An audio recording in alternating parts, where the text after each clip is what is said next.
Oi, bom dia, você que já chegou. Marcelo Magalhães, bem-vindo, meu querido. Hare Krishna. Também o André Romero. Obrigado, Marcelo, por esse feedback super importante. Sexta-feira, dia 27, não é isso?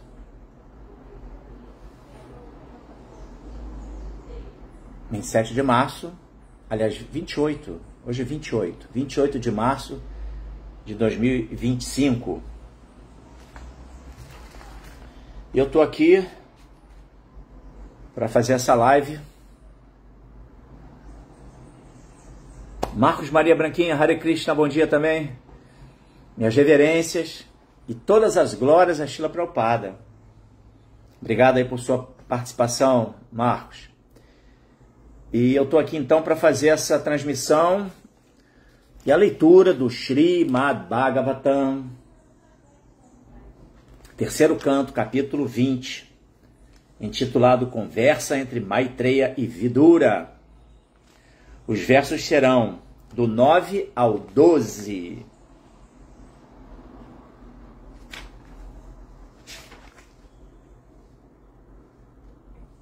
Então apertem os cintos, que a nossa jornada vai começar. E eu posso dizer para vocês que o capítulo, aliás, o Shloka 12, ele é assim absolutamente incrível. Absolutamente incrível.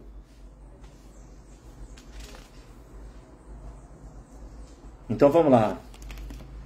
Om Namo Bhagavate Vasudevaya. Om Namo Bhagavate Vasudevaya. Om Namo Bhagavate Vasudevaya. Narayana Namaskritya Naranchaiva Narottamam Devim Saraswatim Vyasam Tato Jayam Udiraye. Antes de se recitar este Srimad Bhagavatam, que é o verdadeiro meio de conquista, deve-se oferecer respeitosas reverências à suprema personalidade de Deus Narayana, a Nara Narayanarish, o ser humano supremo, a mãe Saraswati, a deusa da sabedoria, a Srila Vyasadeva, o compilador, e a Srila Prabhupada, o propagador desse conhecimento. Jai Srila Prabhupada. Posso fechar a porta ali da minha varanda, porque senão atrapalha um pouco alguns sons que vêm lá do lado de fora. Só um segundinho, rapidinho. Fala Hari Darshana, Hare Krishna.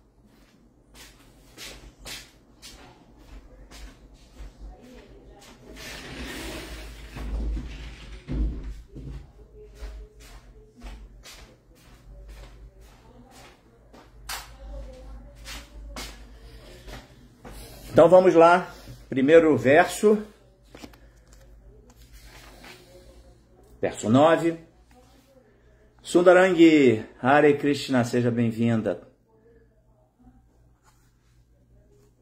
Verso 9. Vidura uvacha, Prajapati pati shristva, Prajasarge prajapatim, Kemarabatame brahmam, Prabhuhya Vyaktamargavit. Vamos lá na tradução palavra por palavra. Viduraha uvacha. Vidura disse. Prajapati patihi, Senhor Brahma. Shristva. Após criar Praja Sarge, com o objetivo de criar seres vivos. Prajapatim, os Prajapatis. Kim que arabata. Começado. Me, para mim, Brahman, ó santo sábio. Prabhuhi, Prabruhi, dize-me, Avyakta Marga Vit, conhecedor daquilo que não conhecemos. Tradução, tem um significado de Srila Prabhupada, é um significado curto, mas bastante significativo. E eu vou ler depois até o 10, o 11, finalizando com o 12, que aí traz um significado muito lúcido e bastante expressivo. Assim, os esclarecimentos que Srila Prabhupada nos dá sobre essa criação material, tá? Prabhupada condensa tudo ali, é impressionante. A capacidade de Srila Prabhupada de expor, né, de uma maneira tão concatenada e todo o conhecimento está ali. Então vamos lá. Tradução. Vidura disse, já que conheces assuntos inconcebíveis para nós, dize-me, ó santo sábio, que fez Brahma para criar seres vivos, depois de gerar os Prajapatis, os progenitores dos seres vivos. Vamos ao significado de Srila Prabhupada. Jaya Srila Prabhupada. Significativa neste contexto é a expressão Avyakta Marga Vit. Madana Mohana Dasa, seja bem-vindo. Mais alguém aqui entrou? A Sundarangi, ela está nos dois, tanto no Facebook, nos dois aplicativos, no Face e no Instagram. Que bom.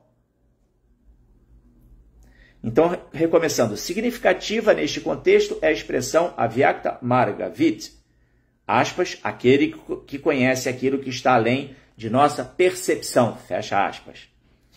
Para conhecermos temas além de nossa percepção, temos de aprendê-los de uma autoridade superior na linha de sucessão discipular. Até para saber quem é nosso Pai, é para nós algo além de nossa percepção. Para isso, a mãe é a autoridade. Analogamente, devemos receber tudo aquilo que está além de nossa percepção através de uma autoridade que realmente tenha conhecimento. Tattva Darshinaha, não é isso? Aquele que viu a verdade. A primeira, Avyakta Marga Vit, ou autoridade, é Brahma. E a autoridade seguinte, na sucessão discipular, é Narada. Maitreya Rishi pertence a esta sucessão discipular, de modo que também é Avyakta Marga Vit. Qualquer pessoa na autêntica linha de sucessão discipular é Avyakta Marga Vit, ou alguém que conhece o que está além da percepção ordinária. Shila Prabhupada Ki Jaya. É porque você continua. Eu entendi, o pessoal entra e aí fica ali o seu perfil ainda como se... agora eu estou vendo aqui, tem menos pessoas realmente. Tá. A Sundarangi, eu estou me referindo a Sundarangi que comentou aqui. Não, eu saí de lá, risos, porque não tinha conseguido achar o link daqui. Ok. Tomara que a transmissão transcorra ok. Oi, Otávio. Bem-vindo. Montate Marta. A Marta, né? Seja bem-vinda, Marta. Então vamos lá. Aí eu vou ter que parar aqui para comentar um pouquinho, ousar comentar o significado de Srila Prabhupada, com o que eu conto com a ajuda de vocês, que eu sempre peço e repito aqui. Por favor, tragam seus importantes comentários, suas percepções. Claro que também podem trazer perguntas, né? Que eu ou os ouvintes poderemos responder, tentar responder. Porque isso é o que faz essa via de mão dupla e que dá prazer a Srila Prabhupada e dá prazer a Krishna, a suprema personalidade de Deus. Não é isso? Matitama gata pranabodayanta parasparant katayantas chaman nityantu shanti charamanti tya. Bhagavad Gita 10, 9, que fala que os pensamentos, Krishna fala isso, né? Os pensamentos dos meus devotos residem em mim. Eles estão sempre abordando tópicos sobre mim, iluminando-se uns aos outros. Então, é isso que a gente está querendo fazer aqui, né? Nos iluminar através do Jagadguru Srila Prabhupada, dos seus significados, e a gente poder debater com base no que a gente já obteve de informações de Srila Prabhupada e dos devotos que seguem Srila Prabhupada, né? Que propagam todo esse conhecimento. E a gente está aqui numa tentativa exatamente de pegar carona nessa via aí maravilhosa do serviço devocional. Não é isso? Shravana e Kirtana. Ouvir os tópicos transcendentais, ouvir sobre o nome, forma, a parafernália, os passatempos de Krishna, de seus associados. E com isso a gente poder estar se iluminando uns aos outros, bem de acordo com esse verso que eu mencionei, né, do Matitama Gataprana. Os pensamentos dos meus devotos residem em mim. Haribol, Otávio, Hare Krishna. Vamos lá, Otávio sempre traz bons pontos. Isso ajuda muito aqui essa nossa dinâmica. Então vamos lá. Om Agyana Timirandasya Gyana Jana Shalakaya Chakshurum Militan Jena Tasmai Shri Gurave Namaha. Eu nasci na mais obscura região da ignorância e o meu mestre espiritual está abrindo os meus olhos com o archote do conhecimento. Ofereço-lhe, portanto, as minhas mais humildes e respeitosas reverências. Namam Vishnupadaya Krishna Prestaya Bhutale Shrimate Bhaktivedanta Swami Nitramine Shirupa Sanatana Bhatta Raghunatha Siddhiva Gopal Bhatta Dasa Raghunatha Sadhu Goswami Prabhuski Jai Vanchakal Patarubhyascha Kripa Sindubhya Evacha Patitanam Pavanebhyo Vaishnavebhyo Namo Namaha Jaya Sri Krishna Chaitanya Prabhu Nityananda Shri Advaita Gadadhara Shivasadi Gora Bhaktavrinda Shri Panchatattva Ki Jai Hare Krishna Krishna Krishna Hare Hare Hare Rama, Rama Rama, Hare Hare. Vou reler aqui o verso número 9. Vidura uvacha, Prajapati Pati Shristva, Prajasarge Prajapatim, Kimarabatame Brahmam, Prabruhi Avyaktamargavit. Vidura disse, já que conheces assuntos inconcebíveis para nós, dize-me, ó santo sábio, que fez Brahma para criar seres vivos, depois de gerar os Prajapatis, os progenitores dos seres vivos. Então, nesse verso, Srila Prabhupada ele se ateve, assim no início do seu significado, do seu comentário, ao termo Avyakta Marga Vit, que significa aquele que conhece aquilo que está além de nossa percepção sensorial. Imagine, né? O que é aquilo que está além da nossa percepção sensorial? Para isso, eu gostaria de fazer uma analogia sobre que, assim, ilustra a nossa condição. Nós, como seres espirituais eternos, centelhas vivas, almas espirituais, espíritos, existem diferentes denominações para essa nossa identidade verdadeira. Com base nos ensinamentos de Srila Prabhupada, a gente entende que o corpo ele só é vivo devido à presença da alma espiritual, que habita o coração, acompanhado da super-alma, que é Paramatma, também, que pode ser também conhecido como o Espírito Santo dentro do conceito da Trindade cristã. É isso? Então, vamos entender que esse corpo, na verdade, ele é meramente um veículo que nós nos utilizamos para interagir dentro desse plano de existência material, que é um plano transitório, temporário, efêmero, portanto. Esse é um ponto que tem que se entender isso. Primeiro passo na jornada da espiritualidade, do cultivo do conhecimento, do autoconhecimento, é a gente se entender como alma espiritual. E não como, eu sou eu e a minha alma. Não, a alma que habita esse corpo. É muito comum as pessoas falarem, porque é a minha alma. Como se você fosse esse invólucro e todos os componentes, todos os, assim,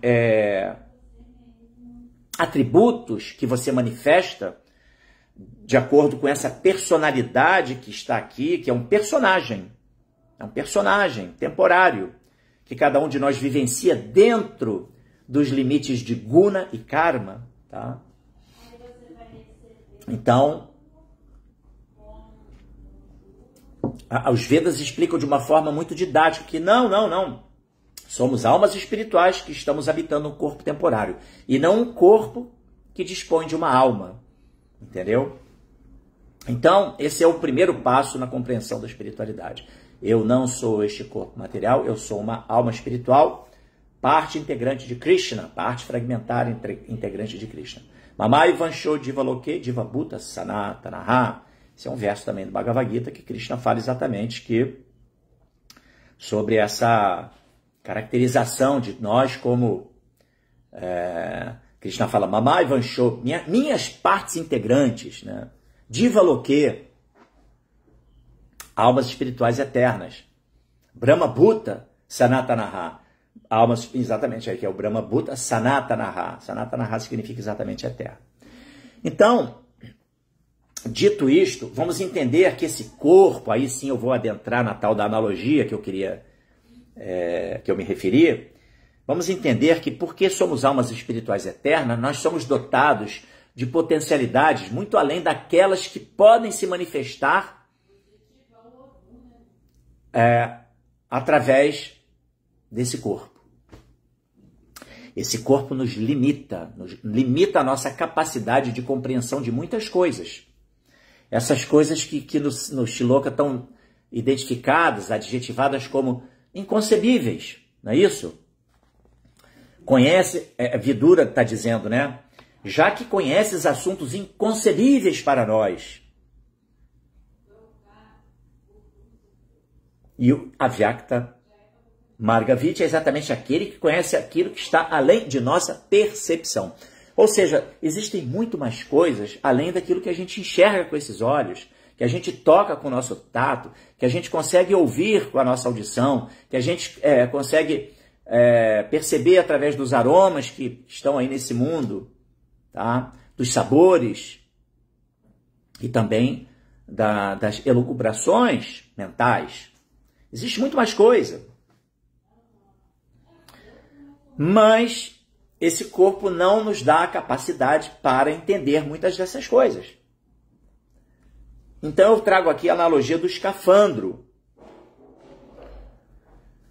O escafandro é uma vestimenta que um mergulhador de alta profundidade, se o nosso querido Ademas Alves estivesse aqui, ele é um mergulhador de alta profundidade, já naturalmente não está mais mergulhando, já é aposentado, mas ele executou esse ofício, mergulhos em alta profundidade com a utilização de trajes que são invólucros, que no caso o corpo material e a alma, né, e ele, a alma espiritual, entravam naquele... Né, o mergulhador ele adentra nesse escafandro, mas tentar não me perder aqui para não fugir da analogia para que possa ser bem entendida. Eu acho que só pelo que eu falei todo mundo já entendeu, mas eu gosto de ser muito didático, então ou seja, o mergulhador ele entra no escafandro e através do escafandro ele é capacitado a adentrar regiões profundas do oceano, da existência oceânica. Porém, ele, mergulhador que está dentro do traje, ele tem muitas limitações. O traje em si lhe obriga a estar limitado nos seus movimentos naturais, na sua capacidade de visualização das coisas, porque tem aquele capacete e um visor aqui, então a visão periférica fica muito reduzida. Mas ele consegue enxergar, ele consegue caminhar, ele consegue interagir com aquele ambiente inóspito, mas com muito mais limitações do que se estivesse livre daquele escafandro. Mas sem o escafandro, ele não pode estar naquela região inóspita, de profundezas, né, oceânicas. Então o corpo material é o nosso escafandrinho. Exatamente isso, a alma habita esse escafandrinho, e da mesma forma que o mergulhador fica limitado por aquele traje, nós também estamos limitados por esse traje, esse invólucro material chamado corpo humano, onde a nossa visão ela tem uma capacidade, mas tem seus limites. O nosso tato tem seus limites. A nossa capacidade olfativa tem seus limites, a auditiva e assim por diante. Né? Então, um Avyakta Marga Vit é aquele que já está enxergando além das funções sensoriais. Ele já está acessando potencialidades mais refinadas.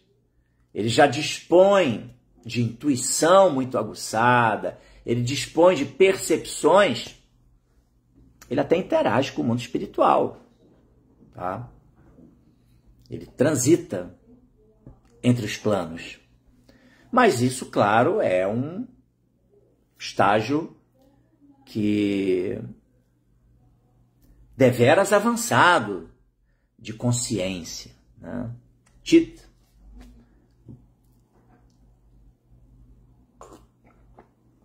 Então,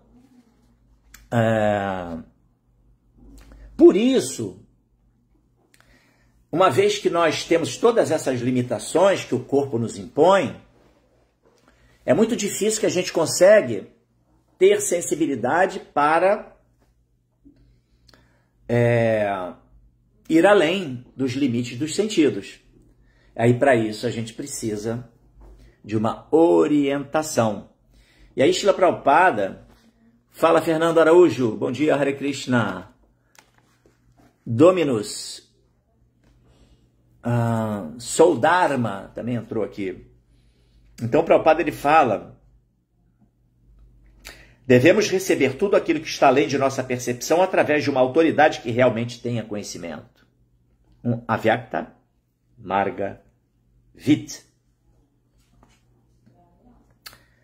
Tadvidi pranipatena pariprashnena sevaya upadekshanti te gyanam gyaninas tattva darshinaha. O que Krishna fala nesse verso? Aproxime-se de um mestre espiritual. Indague-lhe filosoficamente. Pariprashnena sevaya. Ofereça-lhe serviço. E uma alma autorrealizada, ela está credenciada a lhe transmitir o conhecimento, porque ela já viu a verdade. Tattva Darshinaha. Upadekshanti te Gyanam. Upadekshanti significa que ele pode lhe instruir sobre o conhecimento. Tem aquele livro Padeshamrita, né? Que fala exatamente sobre isso, né? Instruções, né? É o néctar das instruções. Então, Upadekshanti, essa pessoa que já viu a verdade, ela está qualificada, credenciada a transmitir esse conhecimento e remover o véu de Maya, para que a gente possa também enxergar além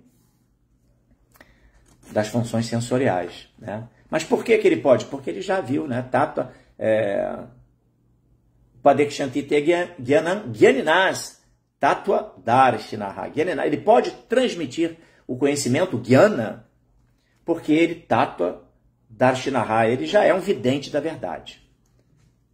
Tattva significa verdade, Darshinaha, Darsha, né? Aquele que já tem a visão.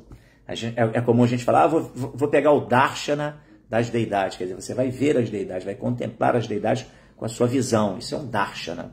Tá? Então, uma outra coisa que eu acho que é significativa aqui nesse verso é a condição do Senhor Brahma como o primeiro Prajapati, né?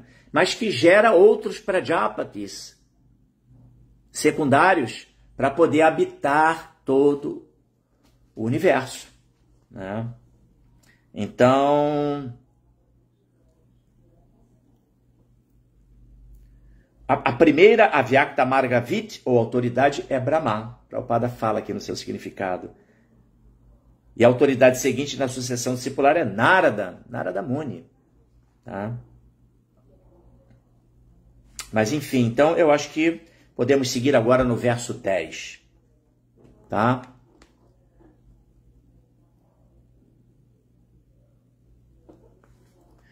Je marityadayo vipra yastu swayambhuvo manuhu devai brahmana adeshat katan etadabhavayam. E aqueles, Marit Adayaha, grandes sábios encabeçados por Marit, Vipraha, Brahmanas, Jaha, quem, tu, de fato, Swayambhuvaha Manuhu, e Swayambhuva Manu. Swayambhuva Manu é um dos Prajapatis. Eles vai, na verdade, Brahmanaha, do Senhor Brahma, Adeshat, pela ordem Katan, como Etat, este universo, Abhavayam, desenvolveram. Tradução de Srila Prabhupada, Jai Srila Prabhupada. Vidura perguntou, como os Prajapatis, aí ele bota entre aspas, não, entre parênteses, desculpe, tais progenitores de entidades vivas como Mariti e Swayambhuva Manu, fecha parênteses, criaram de acordo com a instrução de Brahma e como desenvolveram este universo manifesto. Então, olha a atitude submissa, positiva, né? Porque a gente, quando fala em submissão, aí a gente já pensa, né, em submissão, a pessoa que está ali se humilhando. Não, humildade positiva, entendeu? Se colocar na condição de que, olha, eu não consigo entender isso, me explique, por favor, bem de acordo com aquele verso que eu mencionei, lá da Bhagavad Gita, né? Tadvidi pranipatena parisprashnena sevaya. Aproxima-se de um mestre espiritual, faça-lhe perguntas submissamente, renda-lhe serviço, entendeu? Lembrando que aquele que aceitou um mestre espiritual que foi aceito por ele, o principal serviço que essa pessoa deve fazer é honrar os princípios regulativos que ele jurou na cerimônia de fogo que iria seguir, assim como cantar regularmente 16 voltas, no mínimo 16 voltas de Japamala do Mahamantra, Hare Krishna, Krishna Krishna, Hare Hare, Hare Rama, Rama Rama, Hare Hare. Quem ainda não adotou esses votos, né? Não tem problema, tá, gente? Porque esse conhecimento e essa prática meditativa, todo o sadhana bhakti, toda a disciplina de sadhana bhakti, ela vai te impulsionando a gradualmente se colocar numa condição de aptidão para seguir esses princípios e o próprio voto do cantar do Mahamantra sem muito problema, sem problema nenhum. É só ajuste e a pessoa recebe um utsaha interno que Krishna dá, que você vai cada vez mais experimentando o néctar pelo qual nós sempre ansiamos. Essa expressão é muito legal, né? Então, não é que, então se eu não canto a Japamala 16 voltas, que é o voto que se faz para o mestre espiritual, se eu não sigo os princípios, então pronto, acabou, eu tô fora. Não, de jeito nenhum. Vem chegando, vem devagar, comendo pelas beiradas, se ambientando, se nutrindo, e aí a coisa vai ganhando corpo e você vai, como eu disse, estar apto para fazer um voto mais sério e sólido para a sua jornada espiritual. Fala aí, Anderson Alves Oliveira, seja bem-vindo, também o Fernando Carvalho e o Servant of Goranga. Olha lá, o servo do Senhor Goranga, que coisa boa. Então vamos lá, verso 11. Assim, o que eu queria dizer é que Vidura está aqui numa condição de humildade positiva, conforme eu mencionei, e ali indagando filosoficamente de Maitreya, pedindo a ele que o instrua. Tá? Imagina, Vidura já era bastante... Imagina, Vidura viveu dentro do palácio de Dhritarashtra, né? Ele era tio de Krishna. E, portanto, ali ambientado com tudo aquilo, inclusive ele alertava Dhritarashtra de que, você está se metendo em furada, hein? Não vai por aí, não. Sempre cumprindo, assim, os desejos do seu filho, entendeu? Duryodhana. Então, ele ele estava conectado, ele estava alerta, ele sabia do que estava acontecendo, né? E do que ia acontecer. Mas como ele vivia ali, às expensas do Palácio Real, ele, assim, reprimia o seu impulso de chegar e quebrar o protocolo, porque ele estava ali naquele ambiente diplomático, ele tinha que usar de uma diplomacia para estar ali. Até o ponto que ele foi expulso do palácio. Não é isso? E aí foi quando ele foi peregrinar e encontrou Maitreya. Isso lá depois da Batalha de Kurukshetra, né? Aliás, durante, né? Então, e ele saiu e foi peregrinar e teve um encontro com Maitreya. E está aqui numa condição de submissão, indagando filosoficamente, positivamente de Maitreya sobre esses assuntos que um Avyakta Margavit é capaz de entender. Então, vamos... E claro, né, como desenvolveram este universo manifesto. Aí a questão aqui é como é que esse mundo material aconteceu, né? Vamos ao verso número 11.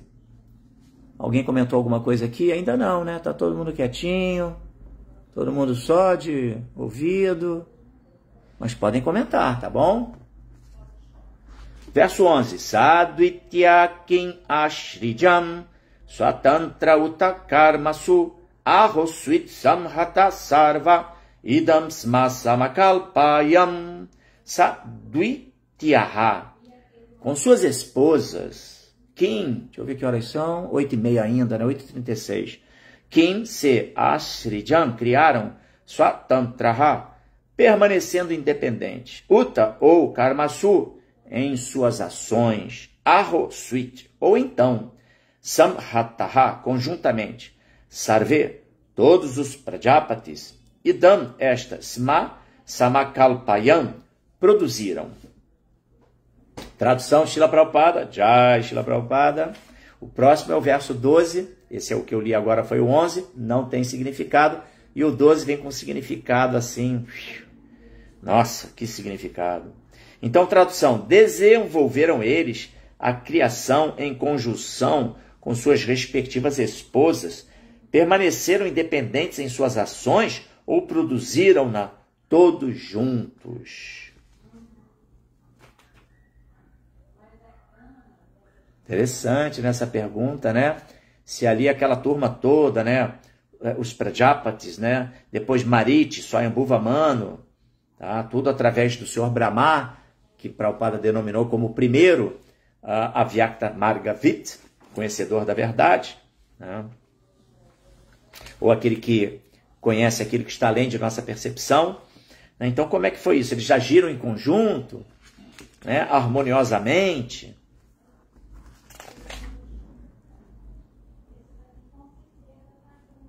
Inclusive com as esposas, né? Se foi com as esposas, se todo mundo empreendeu nessa elaboração do plano de existência material, na produção, né, do mundo material.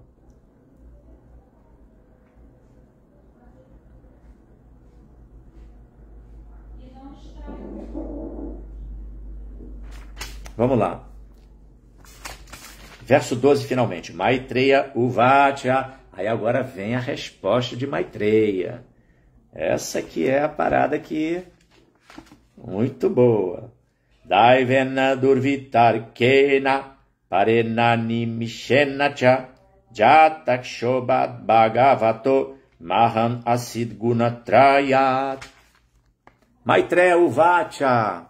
Maitreya disse, Daivena, pela administração superior conhecida como destino, Durvitarkena, além da especulação empírica, Parena, por Mahavishnu, Animishena, pela potência do tempo eterno, Cha e Jatakshobat, o equilíbrio foi agitado, Bhagavataha, da personalidade de Deus, Maham, a totalidade dos elementos materiais, entre parênteses, o Mahatattva.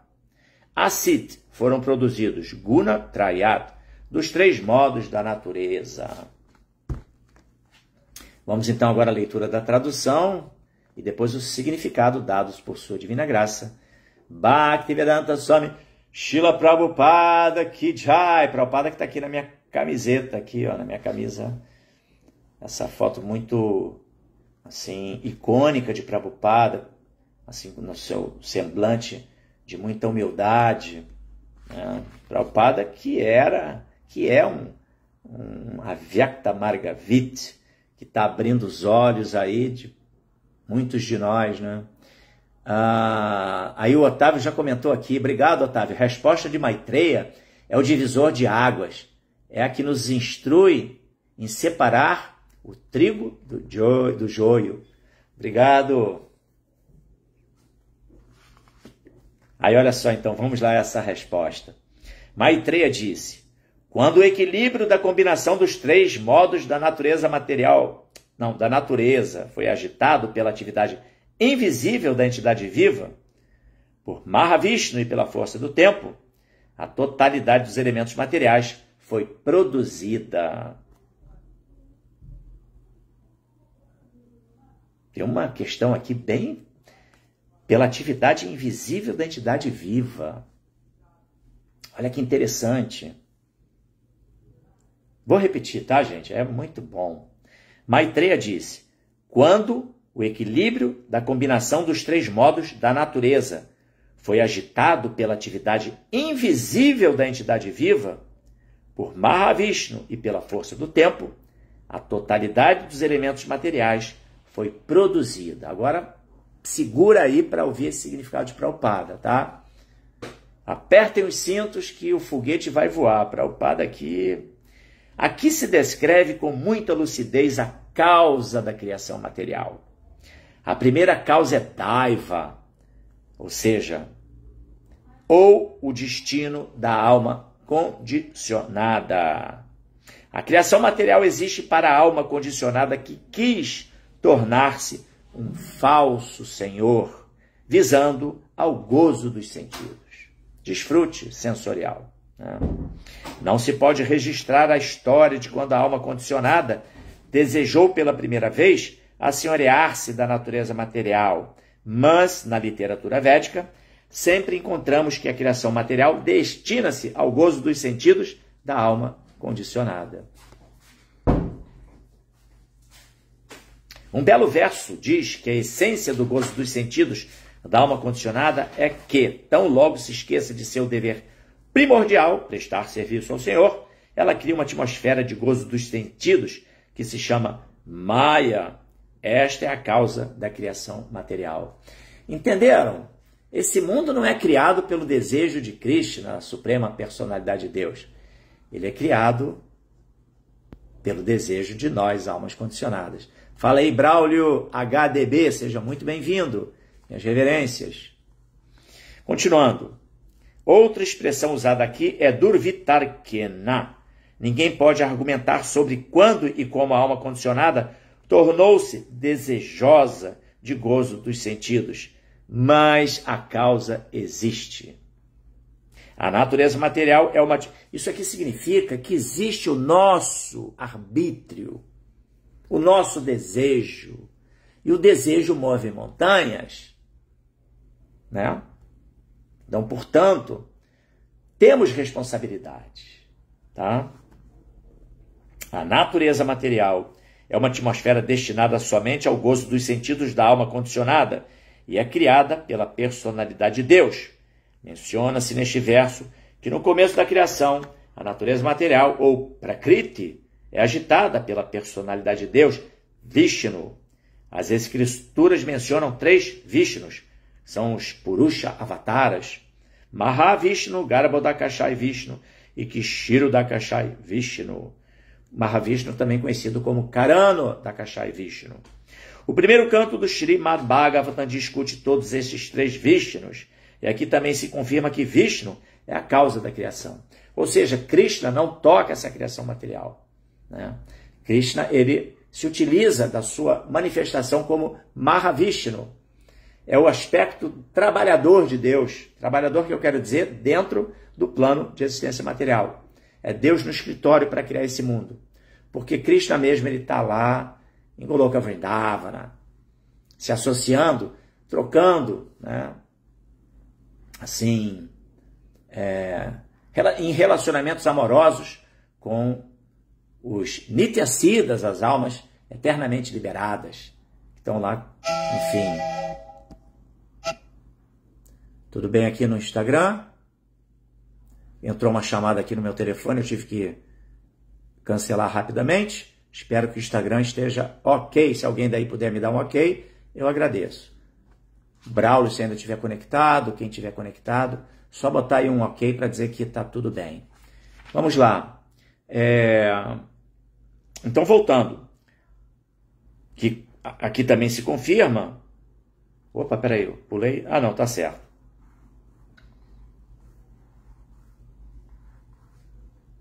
Assim, as escrituras mencionam 3 Vishnus, que eu já falei. O primeiro canto do Srimad Bhagavatam discute todos esses 3 Vishnus.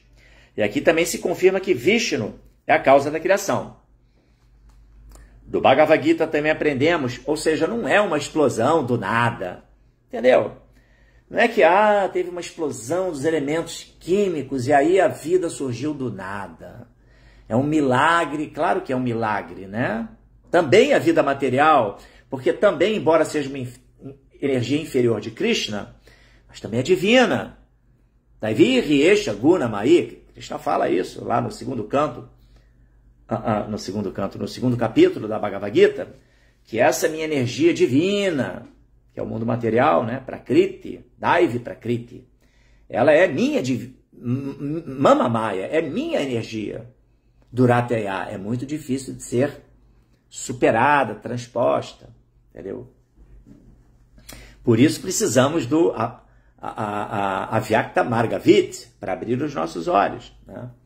Mas enfim, então Krishna fala dessa natureza material como sendo também uma energia sua e divina, obviamente, porque se é de Krishna, mas é uma energia inferior. Tanto assim que é um ambiente que a gente precisa do escafandro, do corpo, né, do invólucro. E também é um ambiente que está regido pelos gunas, os 3 modos da natureza material, e que se decompõe. Tudo que está aqui se decompõe. Então, do Bhagavad Gita também aprendemos que Prakriti começa a trabalhar e ainda está trabalhando sob o olhar de superintendência de Krishna ou de Vishnu. Mas a suprema personalidade de Deus é imutável. Esse ponto aqui é muito importante. Porque alguém pode pensar, se tem um Deus que controla esse mundo, ele também está dentro desse mundo, ele está submetido às regras desse mundo. Negativo. Ele também está submetido à temporalidade. Negativo. Mahavishnu, que é uma expansão de Krishna, ele é imutável. E ele é eterno. Ele está sempre... Entendeu? Ele está sempre ali. Ele é a base de tudo. A base da criação material. Ele é o Maha Paramatma. É o primeiro Paramatma, que vai permitir que surjam os universos, né? E nesse ambiente ali, então, a partir de Mahavishnu, o Karana da Kashai Vishnu, que tudo pode acontecer, entendeu? Aí depois ele vai para Garbha da Kashai Vishnu, onde surge do umbigo o lótus, e aonde o Senhor Brahma vai aparecer, ser gerado, né?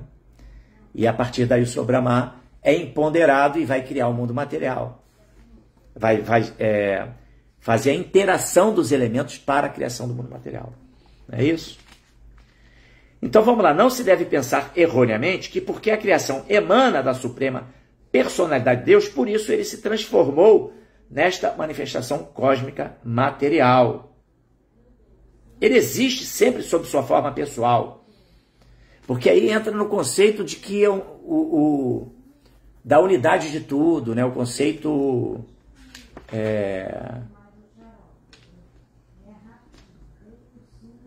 dual, aliás, não dual, e que tudo é uma coisa só. Então ele existe sempre sob sua forma pessoal, mas a manifestação cósmica ocorre através de sua potência inconcebível. As atuações dessa energia são difíceis de serem compreendidas, Mas a literatura védica dá a entender que a alma condicionada cria seu próprio destino e recebe um corpo específico através das leis da natureza, sob a superintendência da suprema personalidade de Deus, que sempre acompanha como Paramatma. E aí tem o Paramatma localizado junto com cada entidade viva, né? Testemunhando, sendo ali a testemunha suprema de tudo que nós, todas as nossas condutas, todos os nossos atos, e que, portanto, capacita Deus a deliberar sobre o nosso destino, né? A gente vai receber, vamos sofrer as reações. Obrigado, Braulio, você falou que está tudo ok, muito obrigado. Eu perguntei, né, entrou uma chamada, eu desliguei rapidamente, não interferiu aqui na nossa conexão, graças a Sri Krishna Bhagavan Ki Jai. Então vamos lá. Tem um ponto aqui, tá? Eu vou ser breve, porque o significado em si ele já é absolutamente completo e elucidativo. Eu já fiz até alguns comentários ao longo da leitura que eu fiz. Vocês estão devendo comentários, tá? Só o Otávio aqui trouxe um comentário pertinente. E eu gostaria de ouvir vocês mais, tá? Mas vamos lá. Tem um ponto aqui que fala, lá na tradução... Opa, Marcelo Magalhães. Ok, Marcelo, vamos chegar aí. Deixa eu comentar só essa coisa aqui que eu já tá aqui é a bola da vez. Na tradução do Shloka, Prabhupada fala, né? Maitreya disse: quando o equilíbrio da combinação dos três modos da natureza foi agitado pela atividade invisível da entidade viva, por Mahavishnu e pela força do tempo, a totalidade dos elementos materiais foi produzida.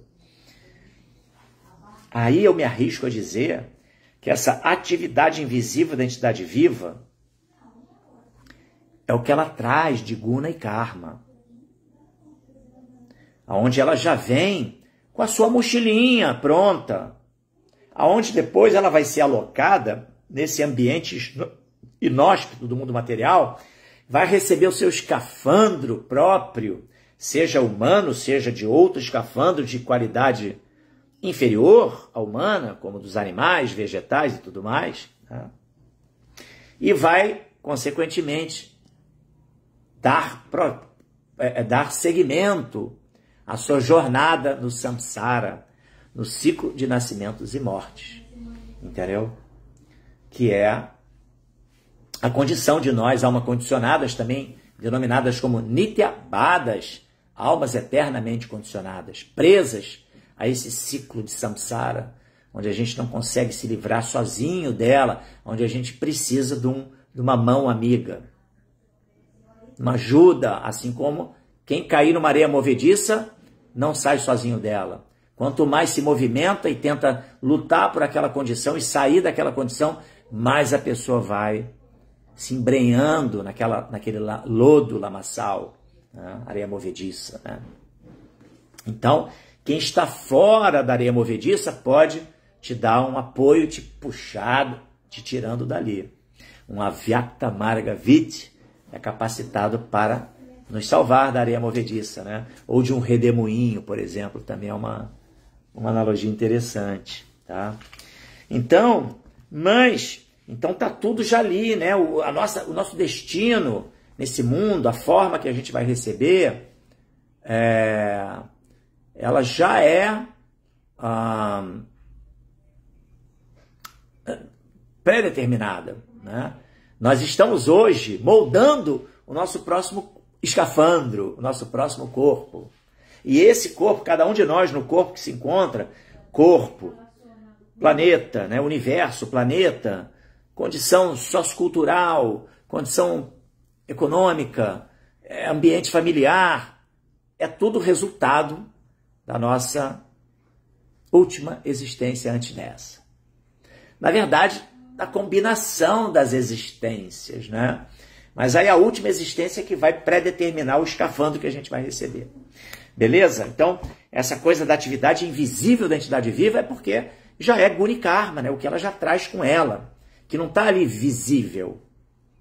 E ela vai passar a agir novamente nesse mundo, na sua nova, de acordo com o seu novo personagem, e aí vai novamente estar produzindo ações e reações. E assim vai, né? Até ela conseguir remover o véu de Maia, ela enxergar aquilo que está além da percepção sensorial, entender sobre como esse mundo é criado, que aqui é muito explicado por Srila Prabhupada, né? Srimad Bhagavatam. Por isso que Srimad Bhagavatam, ele, quando a gente faz aquela oração, que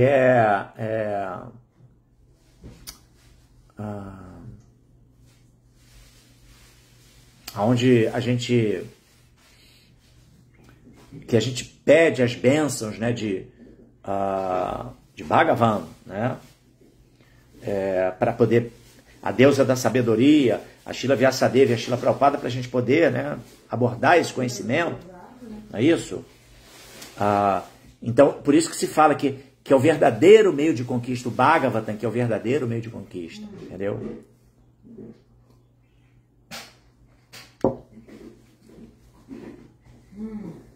Antes de se recitar o chamado Bhagavatam, que é o verdadeiro meio de conquista. Por que é o verdadeiro meio de conquista? Porque ele dá todo o conhecimento mastigado. Ele remove o véu de Maia. O Srimad Bhagavatam, Bhagavad Gita, claro, Chaitanya Charitamrita, enfim, cada um na sua ordem, né? Bhagavad Gita ali, estudo básico. Primeiro Bhagavad Gita. Depois, Srimad Bhagavatam. Depois, Chaitanya Charitamrita. Essa é a instrução de Srila Prabhupada, tá, gente? Então, bom, eu vou aqui ouvir vocês. Agora eu vou ouvir vocês. Eu já falei bastante, quero ouvir vocês.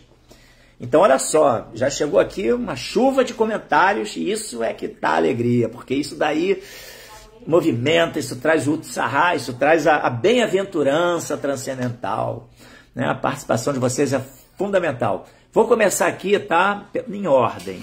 Primeiro, Marcelo Magalhães. Eu não consigo conceber o conceito do que seria o livre-arbítrio. Teria algum verso de alguma das escrituras que fala sobre isso? Então, outro dia até o Haridashana estava perguntando qual é em sânscrito, ele perguntou para o Lokasakshi, numa aula lá no templo, não foi isso, Haridashana? Como é que é o termo livre-arbítrio no sânscrito? O Haridashana aqui, Braulio é meu aluno do curso de formação profissional de Hatha Yoga. Aí, Braulio, já está conectado com a Vyakta Margaviti aí. Pronto, já se deu bem, que é o Haridashana, né? Então vamos lá. Voltando aqui ao Marcelo Magalhães, sobre o conceito de livre-arbítrio, ele não consegue entender, né? O que acontece? Na verdade, aqui parafraseando o Lokasakshi Prabhu, não existe livre-arbítrio, existe o preso-arbítrio. Porque uma vez que a pessoa está no mundo material, supostamente assim, dotada de arbítrio para poder deliberar sobre si mesma, isso é um grande equívoco, porque ela está presa aos 3 modos da natureza material. Então ela está pensando que ela está agindo livremente. É muito comum as pessoas falarem, porque eu faço o que eu quero, eu tenho meu livre-arbítrio. Nada, ela é um fantoche nas mãos de Maia, está agindo totalmente ali, né, aquele conceito é o fantoche, né, marionete.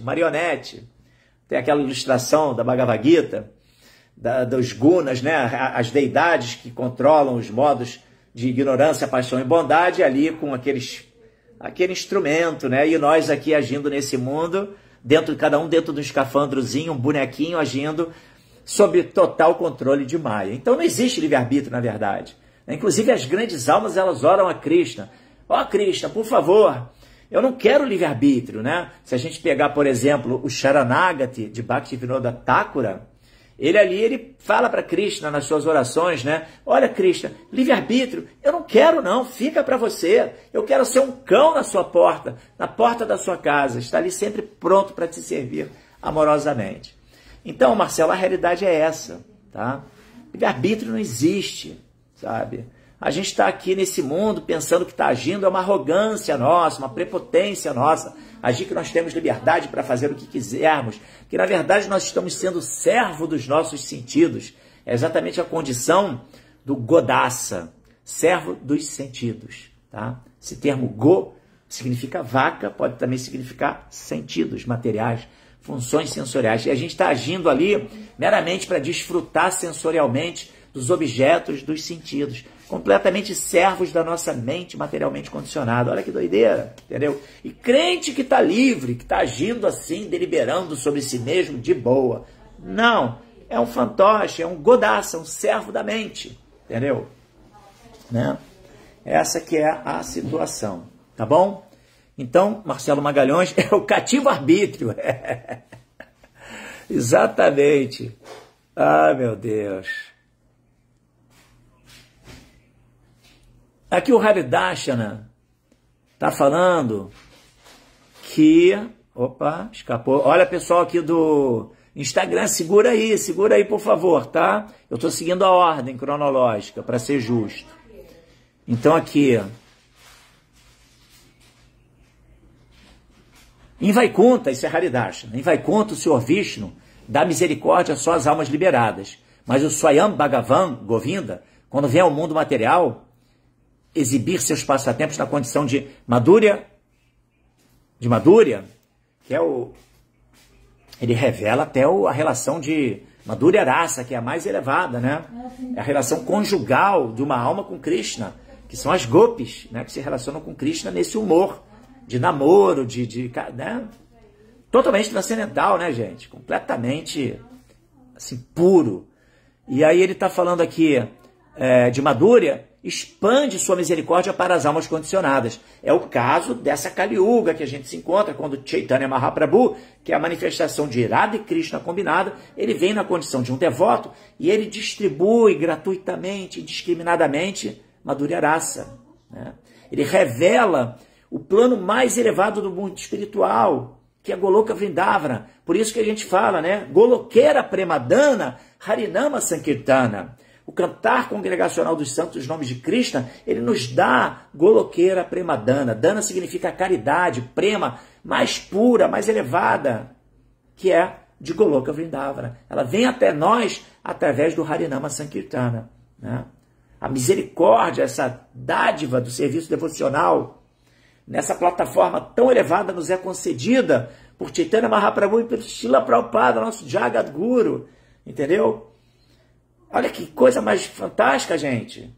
Como é que Deus ele é benevolente, bondoso, compassivo. Ele criou todo um plano para vir resgatar a gente. Agora cabe a nós botar o trem no trilho, né? Dar sapatada na mente e buscar, assim, encaixar dentro dessa via maravilhosa do serviço devocional, entendeu? Então, como o Haridashana bem pontuou, olha só a situação ímpar que a gente se encontra, tá? Como já foi falado aqui, eu mesmo já falei, Chaitanya Mahaprabhu, ele não vem toda a Kali Yuga. Normalmente quem vem é Gaura Narayana, que não revela os aspectos de Goloka Vrindavana. Revela os aspectos de Vaikunta, onde preside o Senhor Narayana, que é Krishna também, mas é um ambiente de reverencial, que também, óbvio, é fantástico, o mundo espiritual, mas não tem essa espontaneidade de Raganuga Bhakti, que é o relacionamento com Krishna num humor de absoluta intimidade, entendeu? De parceria, de amizade, onde você pode desenvolver as raças, né? Os 5 tipos de raças, e obter a perfeição, mas vivenciando com Krishna, sem nem estar antenado que aquela suprema personalidade de Deus, e que eu tenho que reverenciar, e que eu tenho que... Não, é totalmente relacionamento espontâneo, no amor, na mais elevada plataforma, Prema Bhakti, serviço devocional na plataforma de Prema, que é amor puro, assim, incondicional e totalmente espontâneo. Eu já mencionei aqui sobre o Braulio, que Depois, o Haridashana está alertando aqui, hoje às 16 horas vou fazer a leitura do Sri Chaitanya Charitamrita no Mayapur TV Brasil. Aí, pessoal, outro canal muito legal, que tem várias palestras, A gente está sempre também, quer sempre não, né? Dentro de uma agenda bem delineada. Vários devotos fazem ali leituras das escrituras, entendeu? E o Haridasha vai estar hoje lá com Chaitanya Charitamrita, que é a biografia do senhor Chaitanya Mahaprabhu, esse avatar de Krishna, né? Radha e Krishna combinados, que veio distribuir Prema Bhakti. Então, tem mais um último comentário aqui, se eu não me engano. Deixa eu ver aqui, peraí. Bom, vamos aqui no nosso... olha, o Braulio trouxe aqui uma questão, uau, bastante significativa. É possível encarnar em uma forma de vida inferior como uma planta? Se sim, em que casos isso pode vir a acontecer? Olha, rapaz, muito bom essa sua pergunta, Braulio. Sim, é possível, tá? Entendamos que, por exemplo, nós agora estamos com a dádiva de estar numa forma humana de vida, né? Isso é uma dádiva porque a forma humana de vida, ela é uma forma muito especial, tá? É uma forma em que, apesar do nosso estarmos no escafandro, é um escafandro que nos dá mobilidades até bem legais em relação a outras formas de existência. Você mencionou uma planta, por exemplo, ela está fixa no solo, enraizada, ela não pode nem se movimentar. Ela também passa pelos 6 estágios da existência, que é nascimento, crescimento, permanência durante um período, criação de subprodutos, ela definha e depois ela morre. O aspecto físico, né? A planta, né? A alma está ali presente, igualzinha, entendeu? Tudo que passa por esses 6 estágios de existência caracteriza a presença da alma espiritual. Mas então, voltando ao ponto, a alma está numa forma humana, uma forma que tem muito mais potencialidade do que uma forma de uma planta, do que uma forma de um anfíbio, de um peixe, de um animal quadrúpede mamífero, né? As formas elas vão se desenvolvendo, né? Na verdade, o conceito de evolução de espécie de Darwin não é de que as espécies, o homem veio do macaco. Não, de jeito nenhum. Mas sim, quer dizer, estou aqui ousando falar uma coisa, perdoem, tá? Quem sou eu, entendeu? Para questionar Darwin. Mas, na verdade, os Vedas falam sobre a evolução, que a alma espiritual ela vai migrando de formas inferiores para formas superiores até chegar na forma humana de vida. E aí, nesse momento, ela está capacitada a resgatar o livre-arbítrio, dispor do cativeiro-arbítrio, como o Marcelo Magalhães aqui bem pontuou. Eu tinha, parafraseando o Lokasakshi Prabhu, falado do preso-arbítrio, né? Mas, enfim, ela tem deliberação sobre ela, onde ela pode fazer as escolhas, enquanto que nas outras formas inferiores, ela age pelo instinto, basicamente pelo instinto, né? Não tem, assim, poder de decisões. E não, estando na forma humana, tem o caminho do mal, tem o caminho do bem, eu faço escolhas, e aí eu delibero sobre o que eu vou colher de resultado das minhas ações. Perfeito, Braulio? Espero que você esteja acompanhando e entendendo, né? Obviamente. Então, aí, quando a gente faz mau uso das nossas, do nosso livre-arbítrio, tá? E as nossas ações, elas não se alinham com as ações naturais, compatíveis com a forma humana de vida, a gente corre um sério risco de habitar uma forma que vai se enquadrar exatamente com os nossos anseios, aquilo que a gente acaba cultivando na vida. Então, por exemplo, é um exemplo bem factível, tá?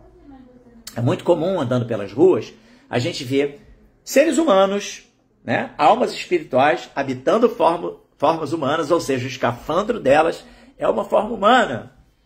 E aí eles estão ali vivendo, mas em condições sub-humanas. Comem coisas da lata do lixo, não têm devido asseio corpóreo, normalmente habitam ambientes muito sujos, assim, muito inadequados.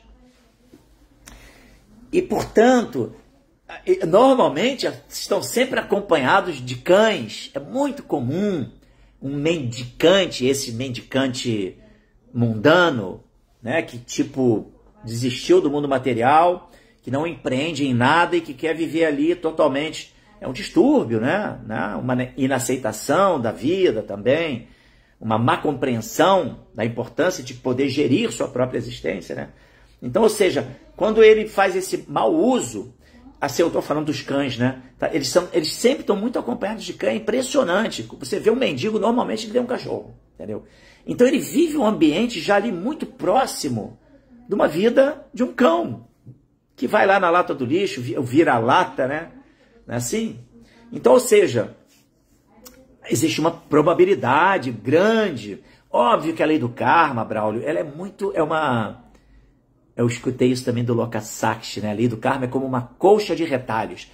São muitas coisinhas que vão formar ali o pano de fundo que vai determinar a próxima vida nossa, entendeu? Mas assim, a grosso modo, a pessoa fez mau uso da forma humana, não é que Deus vai castigar. Deus vai te presentear com a forma apropriada para você vivenciar aquele modus vivendi, aquele lifestyle de vida, né? O lifestyle, né? A forma de vida que você escolheu. E, consequentemente, você pode migrar para uma forma inferior. E sim, pode parar numa forma de planta, porque a pessoa que, por exemplo, por que não pensar assim que esses ratos, esses ladrõezinhos aí, estão sempre roubando, se escondem, eles não vão poder nascer como ratos, né, que também vivem ali escondidos e de repente correm lá, pegam um negocinho para comer e volta para sua toca. Tá entendendo assim a comparação? Isso é muito, obviamente, eu só estou dando aqui exemplos para elucidar, para tentar dar uma referência, entendeu? Mas no caso de uma planta, uma pessoa que vive uma vida de muita omissão, na qual ela se priva de tomar decisões, de ter atitudes, de deliberar coisas importantes, em que ela negligencia perante si mesma e perante os outros, tá?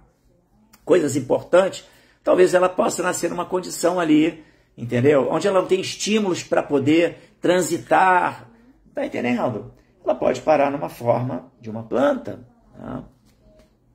É isso. Mas aí qual é o ponto? Quando ela vai para a forma inferior, aí ela naturalmente entra num processo evolutivo, é por isso que eu falei de Darwin, onde ela vai migrando para formas superiores, até recuperar a forma humana de vida, entendeu?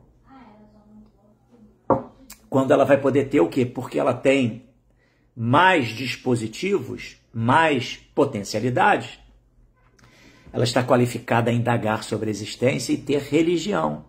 Estabelecer um link de conexão com quem? Com o Senhor Supremo, com a causa de todas as causas, né? Ok? Deixa eu ver se o nosso... agora aqui. Aqui o Rubens Revati, Pati, só através de controle dos sentidos ou através do arrependimento externo se consegue obter a misericórdia de Krishna? Não, a misericórdia de Krishna, ela pode se dar de forma absolutamente inconcebível. Por exemplo, nós somos seres aqui de Kali Yuga, habitamos o Ocidente, absolutamente ignorante em termos do que está por trás de toda essa natureza material, não é verdade? O nosso conceito de religião, ele está atrelado muito àquele conceito de que esse plano é onde a vida existe, é aqui que é a vida, e a gente fica ali com medo da morte, e ai, que Deus me proteja, Deus me dá isso, Deus me dá aquilo, para eu curtir a vida e desfrutar de um montão, entendeu? Não está enxergando que não é nada disso preenche as lacunas existenciais da alma, tá? Mas enfim, então,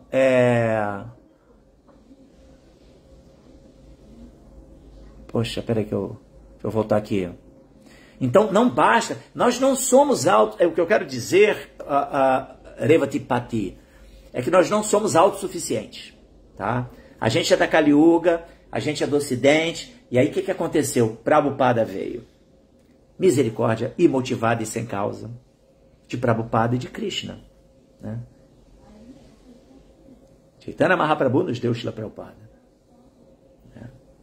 Brahmanda Brahmite Konya Bhagya Vandiva Guru Krishna Prasadepaya Bhakti Lata Bidya. É unicamente através da misericórdia do Guru de Krishna que se pode obter a semente da trepadeira do serviço devocional. Entendeu? Então, mas claro, mas uma vez que você recebeu a misericórdia, deu aquele despertar, aí você tem que começar a controlar os sentidos. E tem que ter o arrependimento extremo das ações pregressas, nada, ok? Entendeu? Que não foram adequadas, ações inapropriadas, porque inclusive o arrependimento reduz 50% o nosso karma.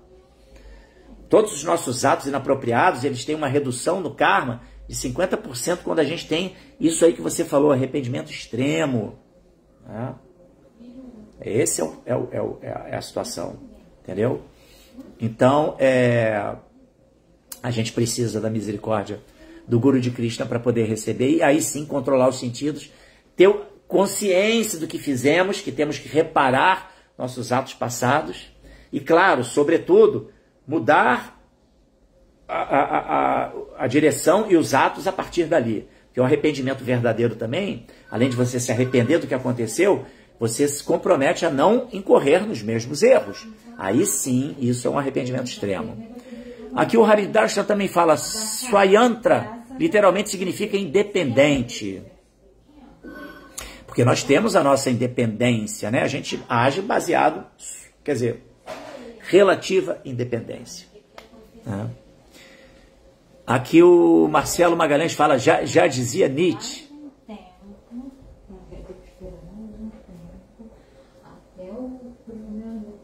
Deixa eu ver aqui.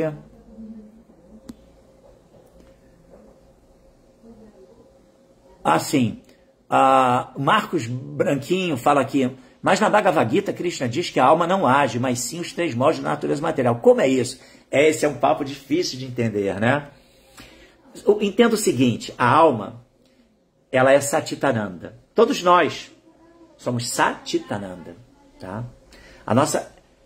Nós somos de uma constituição que é igual de Krishna, né? Porém, simultaneamente e inconcebivelmente igual ou diferente. Essa é a condição da Tatastha Shakti, né? Porque somos almas, mas estamos submetidos à influência do mundo material, sob a influência dos gunas, que é Maya. Os gunas são energia material. E aí você tem um ser que tem uma constituição superior que fica sob o controle de uma energia inferior. Entendeu?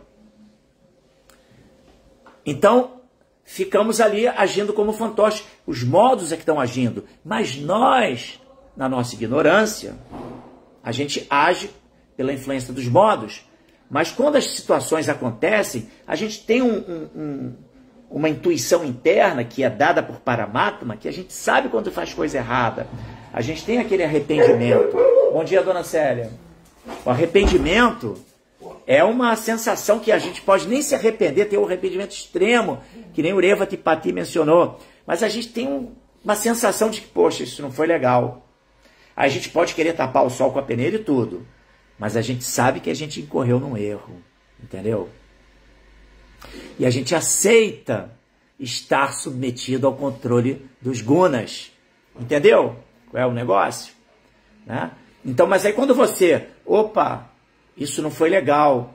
Essa ação não foi boa. Eu quero corrigir isso. Aí começa a coisa a mudar de figura.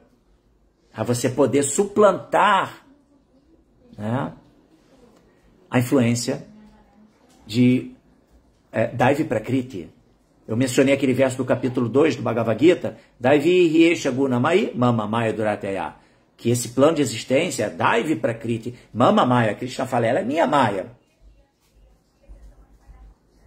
Mas claro, é uma energia inferior, a gente sabe disso. E ela é muito, Durataya, muito difícil de ser transposta. Maneva de prapadente mayane tantarantite. Mas aquele que me adora, se refugia em mim, vai estar capacitado de superar as influências de Maya.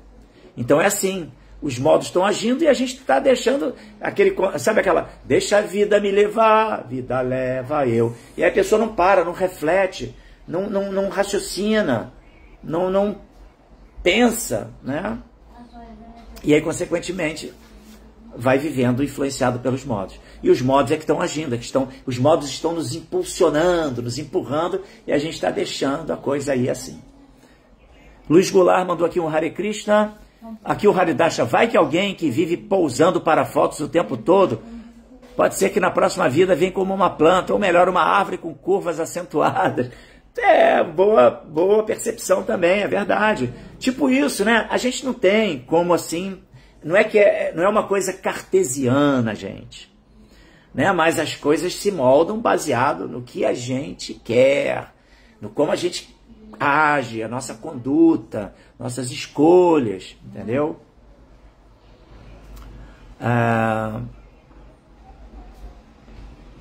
Aqui corrigindo o Haridasha, Swatantra, que é o livre-arbítrio ou independente. Aqui no nosso Instagram, aqui o Otávio, o Braulio mandou aqui um interessante e depois o Otávio. O interessante é que estamos numa plataforma intermediária. Isso significa que estamos envolvidos com coisas boas e coisas ruins. Temos o calor e o frio, o belo e o feio, o saciar e a fome, etc. Esse planeta que nós habitamos é um planeta intermediário, como bem pontuou aqui o Otávio, em que a gente consegue perceber a dualidade das coisas do mundo material de uma forma ali absurdamente visível, muito acentuada, né? E essa situação, ela é muito favorável para a indagação filosófica. Por que fulano vive naquela condição tão miserável? Poxa, em contrapartida, tem um Beltrano ali que vive numa condição de luxo. Como isso? Né? E esse questionamento é uma mola propulsora para a indagação filosófica e o cultivo do autoconhecimento também. Tá? Aqui o Revatipati mandou aqui um muito grato, Hare Krishna. Eu que agradeço por você está participando, trazendo essas questões que você sabe, mas que você levantou a bola para mim. Não é verdade? Legal. E aqui então, também o Otávio. E o padrão de Seva, que é Guru, Shastra, Sadhu, Sangha, é o nosso auxílio de superar o oceano como se fosse uma poça d'água, formada pela pegada da pata de um bezerro. Esse Otávio aí, ele está muito antenado, né? Já está aqui, está podendo vir fazer as leituras também, entendeu? Todos vocês, na verdade, né, que já estão assim ambientados, já com o conhecimento que Prabhupada nos legou, né, já tem como estar sempre expressando isso, fazendo kirtana, não é isso? Não só ouvir, não só o shravana, mas também falar a respeito. Está todo mundo aqui falando, e isso é muito bom, isso é muito legal. Então, é isso aí, né? Guru, Shastra e Sadhu, a gente segue esse tripé, a nossa referência para a vida espiritual, né? Que é muito importante, porque uma coisa convalida a outra e a gente não fica agindo ali, seguindo um guru aí qualquer que está falando qualquer coisa e a gente, Gurudeva, ok, peraí, o guru está falando o que está falando o Bhagavatam, e o guru está falando que o Bhagavatam fala, e também os outros mestres, predecessores, os outros acharyas também estão falando a mesma coisa, fechou a trinca, ok, isso é verdade absoluta. Gente, estendemos pra caramba, mas foi muito legal, eu estou absolutamente tocado e bem-aventurado com a nossa leitura, vou ficando por aqui. Jai Shila Prabhupada, Gaura Premananda e Haribol, aqui o nosso querido Marcos Maria Branquinho, deixando aqui todo esse Utsahá para todos nós. Bom final de semana para todo mundo. Parou aqui? Opa! O Braulio aqui, obrigado pela explicação, eu que agradeço, você trouxe um ponto filosófico muito importante, espero que também tenha sido uma explicação realmente pertinente, que dê para trazer, né, porque o conhecimento espiritual, o conhecimento védico, ele é muito lógico, entendeu? Sabe? Então, esse é um ponto que, puxa, traz realmente um esclarecimento bastante importante e dá ali veracidade, né, às coisas. Haridarsha, domingo tem célula em Niterói, em Gás, tudo do Sri Chaitanya Charitamrita. Tá aí, pessoal de Niterói, conecta lá com o Haridarsha para saber onde que é isso, tá? Otávio, muito obrigado por sua participação, aceite minhas reverências, todas as glórias a Srila Prabhupada. Acho que é isso aí, né? Fica por aqui então. O Braulio Jai, reverências também. Ficamos por aqui. Um bom final de semana para todos. Domingo, quem está no Rio de Janeiro, ISKCON Rio Bhakti Center está lá de 11 da manhã às 7 da noite com a programação maravilhosa. Beleza? Hare Krishna, Hare Rama, Shila Prabhupada aqui, Jai.